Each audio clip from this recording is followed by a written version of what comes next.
So hyper tension ரத்த கொதிப்பு நம்ம தமிழில் தெளிவாக சொல்லணும்னா, ஸோ அது எதனால் வருதுன்னு நீங்கள் பார்த்தீங்கன்னா, மொதல் விஷயம் என்னென்னா நம்ம வயசு. ஸோ நம்ம வயசு அதிகமாக நம்மளுடைய பிளட் வெசல், ரத்த நாணங்கள் சொல்லிட்டு இருக்கோம்ல, அந்த பிளட் வெசலில் இந்த கொலஸ்ட்ரால், ஃபேட்டு, ஓகேங்களா, ஸோ இதெல்லாம் அக்குமுலேட் அந்த ரத்த நாணங்களுடைய லேயர்ஸில் போய் ஒட்டுறதுனால அதுக்கு அகெயின்ஸ்டாக நம்ம ஹார்ட் வந்து பம்ப் பண்ணக்குள்ள ப்ரெஷர் அதிகமாகுது. ஓகேங்களா, ஸோ இது என்ன சொல்லுவோம்னா, ஹார்ட் வந்து நம்ம பம்ப் பண்ணுறது, நம்ம முக்கியமான உறுப்புகள் பிரெயின், லிவர், கிட்னி இதுங்களுக்கு ரத்த ஓட்டத்தை இன்க்ரீஸ் பண்ணுறதுக்காக ஹார்ட் ஒரு பம்ப் மெக்கானிசம் வச்சுருக்கோம். அதை தாண்டி அது எக்ஸ்ட்ராவாக பம்ப் பண்ணுறதுக்குள்ளே பிபி அதிகமாகுது.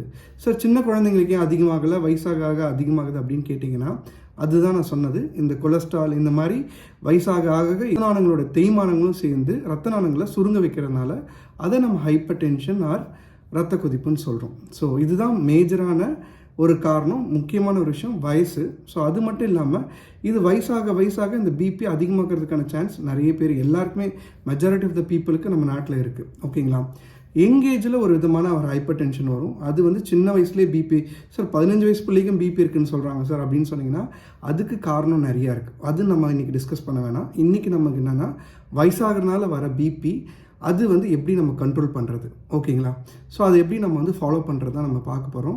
ஸோ நான் காசு ஆல்ரெடி சொல்லிட்டேன், வயசே ஒரு முக்கியமான ஃபேக்டரு. ஸோ அது கூட வந்து இன்னொரு அடிஷனல் ஃபேக்டர் என்னன்னா, உங்களுக்கு சுகர் ஏர்லியாகவே ஒரு சின்ன வயசில் 35-40 வயசுலேயே டயபிட்டிஸ் வந்துருச்சுன்னா, ஸோ அந்த டயபிட்டிஸும் ஒரு அதிகமான ரிஸ்க் ஃபேக்டர். அது மட்டும் இல்லாமல் பாடியில் மற்ற கண்டிஷன், இப்போ கிட்னி ஃபெயிலியர், லிவரில் ப்ராப்ளம், அந்த மாதிரி மெட்டபாலிக் ப்ராப்ளம் இருந்தாலும் உங்களுக்கு வந்து ஹைப்பர் டென்ஷன் வந்து அது இயர்லியாக வரதுக்கான சான்சஸ் ரொம்ப அதிகம். கூடவே ஹார்ட்டில் ப்ராப்ளம், ஓகேங்களா, வயசாகனால வர ஹார்ட்டில் இருக்கிற இஷ்மிக் ஹார்ட் டிசீஸ் சொல்லுவோம். ஸோ ஹார்ட்டில் ப்ராப்ளம் இருந்தாலும் உங்களுக்கு இந்த ஹைப்பர் டென்ஷன் வந்து ஏர்லியான ஏஜ்லேயும் வரலாம். ஆஸ் அ ஏஜ் வயசு ஆக ஹைப்பர் டென்ஷன் அதிகமாகலாம். ஓகேங்களா, ஸோ இப்போ நான் காரணங்கள் எல்லாமே சொல்லிட்டேன். அதுக்கு அடுத்தது வந்து சார் அது எப்படி சார் கண்டுபிடிக்கிறது, எப்படி வந்து ஒரு எனக்கு வந்து பிபி அதிகமாக இருக்கா இல்லையா நான் எப்படி கண்டுபிடிக்கிறது கேட்டிங்கன்னா, மெஜாரிட்டி ஆஃப் த பீப்புளுக்கு சிம்டம் தானாகவே இருக்கும். திடீர்னு மயக்கமாக இருக்குன்னுவாங்க, ரொம்ப நாளாக கொஞ்சமாக மயக்கமாக இருக்குன்னுவாங்க, ரொம்ப டயர்டாக இருக்குன்னுவாங்க, எந்த வேலையும் செய்ய முடியலன்னு சொல்லுவாங்க, கொஞ்சம் தூரம் நடந்து போனாலே தலை சுற்றுற மாதிரி இருக்குன்னுவாங்க.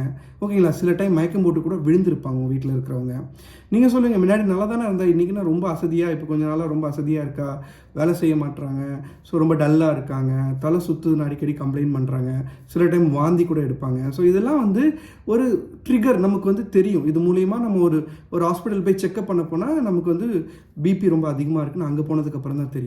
ஸோ டெஃபினிஷன் படி பிபி எப்படி அதிகமாக இருக்குன்னு நம்ம சொல்லுவோம்னா, ஒரு குறிப்பிட்ட அளவு வந்து 140/90க்கு மேலே இருக்கக்குள்ள அது வந்து ப்ராப்பரான பிபி. ஒரு 2-3 செட்டிங்கில் பார்த்தாங்கன்னா ஹைப்பர் டென்ஷன் சொல்லுவாங்க. இல்லை 160க்கு 110க்கு மேலே இருந்தாலும் அது ஹைப்பர் டென்ஷனில் வரும். 2-3 செட்டிங்கில் பார்க்கணும். ஓகேங்களா, இல்லை சிம்டம்ஸ், அதாவது ஹார்ட் ரிலேட்டடான சிம்டம்ஸ், ஓகேங்களா, ஸோ தலை சுற்றுறது, ஸ்ட்ரோக்கு, ஹார்ட் அட்டாக், அதோட பிபி வந்து 160க்கு மேலே இருந்தாலும் வந்து ஹைப்பர் டென்ஷன் லேபிள் பண்ணுவோம். இல்லை சார் ஃபஸ்ட் டைமே பிபி 180-110க்கு மேலே இருக்குன்னா அதுவும் ஹைப்பர் டென்ஷனாக தான் கன்சிடர் பண்ணணும். ஓகேங்களா, ஸோ பட் ஆனால் கம்மியான வேல்யூஸ் இருக்குள்ள, நான் சொன்ன இந்த 140-90க்கு மேலே இருக்கக்குள்ள 2-3 செட்டிங்கில் நீங்கள் கேப் விட்டு பார்த்து பிபி ஸ்டில் அதிகமாக இருக்குன்னா நீங்கள் ஹைப்பர் டென்ஷன் தான். ஸோ அதுக்கான மருந்துகளை ஸ்டார்ட் பண்ணுற மாதிரி இருக்கும். ஸோ மொதல் விஷயம் என்னென்னா டயட். ஓகேங்களா, உணவு மூலியமாக அதை எப்படி கட்டுப்படுத்துதுன்னு நீங்கள் கேட்டிங்கன்னா, மொதல் விஷயம் சால்ட். ஓகேங்களா, நம்ம WHO சொல்கிற உலக சுகாதார அமைப்பு அவங்க வந்து ஒரு நாளைக்கு இந்த மாதிரி நமக்கு வந்து ஹைப்பர் டென்ஷன் வராமல் இருக்கணுன்றதுக்காக அவங்க என்ன கைடன்ஸ் சொல்கிறாங்கன்னா, 1 ஸ்பூன் அளவுக்கு தான் மேக்ஸிமம் ஒரு நாள் வந்து ஒரு ஆள் வந்து எடுத்துக்கணும். 5 கிராம் கீழே வந்து ஒரு நாளைக்கு நம்ம ரெஸ்ட்ரிக்ட் பண்ணணும். இன்னும் கொஞ்சம் கம்மியாகவே போகலாம். என்ன கேட்டிங்கன்னா, ஸோ 1/2 ஸ்பூன் அளவுக்கு யூஸ் பண்ணாலும் பெட்டரான ஒரு விஷயமா இருக்கும். ஒரு நாளைக்கான நம்ம சால்ட், அதாவது உப்பு எடுத்துக்கிற அளவு வந்து கம்மி பண்ணுறது இன்னும் பெட்டராக இருக்கும். இன்னொரு விஷயம்னா டேஷ். ஓகேங்களா, dietary approach to stop hyper tension சொல்லுவோம். ஸோ அந்த டேஷ் டயட் நீங்கள் பார்த்தீங்கன்னா நான் இங்கே ரைட் சைடில் போடுறேன். ஸோ அந்த டயட்டை வந்து நீங்கள் ஃபாலோ பண்ணால் பெட்டராக இருக்கும். அதில் எப்படின்னா, ஒரு மேஜர் பார்ட் வந்து வெஜிடபிள்ஸ், அதுக்கப்புறம் கொஞ்சம் தானியங்கள், அதுக்கப்புறம் கொஞ்சம் வந்து ப்ரோட்டீன், புரதம். ஸோ ஓகேங்களா, இந்த மாதிரி இதை வந்து எடுத்துக்கிட்டாலும் உங்களுக்கு வந்து நீங்கள் ஓரளவு வந்து ஹைப்பர் டென்ஷன் ஃபாஸ்ட்டாக போகிறத ப்ராக்ரெஸை கம்மி பண்ணலாம். ஸோ இல்லை சார் இது எல்லாமே எடுத்துமே என்னோடய பிபி ரொம்ப அதிகமாக இருக்குது அப்படின்னு கேட்டிங்கன்னா, குறிப்பிட்ட சில பிளட் டெஸ்ட் உங்கள் டாக்டர் சொல்லுவாங்க மருந்து ஸ்டார்ட் பண்ணுறதுக்கு முன்னாடி. எக்ஸாம்பிள் கிட்னி ஃபங்க்ஷன், பேசிக் ஹீமோகிராம் இதெல்லாம் பண்ணிவிட்டு டேப்லெட் ஸ்டார்ட் பண்ணுவாங்க. ஃபஸ்ட்டு என்ன டேப்லெட் ஸ்டார்ட் பண்ணுவோம்னா இந்த யூரோப்பியன் சொல்லிட்டு ஒரு கைட்லைன்ஸ் இருக்குது. இவங்க தான் வந்து இந்த பிபி ரெகுலேஷன்லாம் பண்ணுற ஒரு பாடி, ஓகேங்களா, வெளிநாட்டில். ஸோ அதுதான் மேஜராக டாக்டர்ஸ் யூஸ் பண்ணுவாங்க. அதில் என்னென்னா இந்த காம்பினேஷன் ட்ரக்ஸ் சொல்லுவாங்க, டெல்மி ஏஎம், ஓகேங்களா, டெல்மா ஏஎம் 45 சொல்லிட்டு இது ஃபஸ்ட்டு வந்து ஒரு மாத்திரை ஸ்டார்ட் பண்ணிவிட்டு அதுக்கப்புறம் நீங்கள் ரெகுலர் செட்டிங், ஓகேங்களா, அதில் பிபி பார்த்துட்டு அதுக்கேற்ற மாதிரி டைட்ரேட் பண்ணுற மாதிரி இருக்கும். ஏதாவது சந்தேகம் இருந்தால் நீங்கள் எனக்கு கமெண்ட் பண்ணலாம், நம்ம அதை பற்றி டிஸ்கஸ் பண்ணலாம்.